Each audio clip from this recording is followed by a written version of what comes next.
Hello everyone, I'm Christina. Today I'm making a siopaw with boiled egg and pork barbecue. Yan po ang aking palaman sa aking siopaw today. Ayan. So, ang ingredients po ng siopaw is 5 cups of flour, 1.5 cups of sugar, 1 and 1/4 tablespoon of baking powder, and 1 pouch of a yeast, and 6 tablespoon of shortening, and then 2.5 tablespoon of white sugar. Imimix po natin siya doon sa yeast para mag-rise po siya. And then you use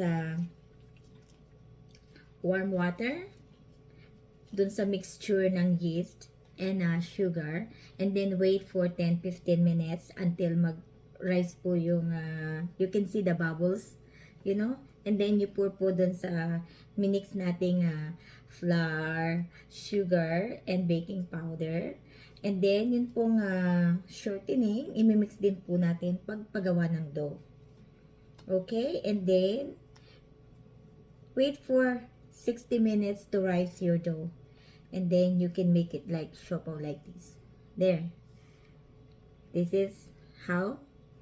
It's so small.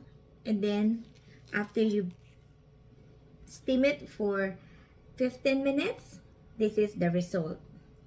Ayan, masarap.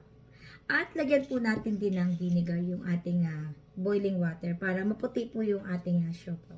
Yun lang po. Salamat. Thank you very much for watching my channel, Ryan Villa. Thank you. Have a good day. Subscribe my channel. Bye.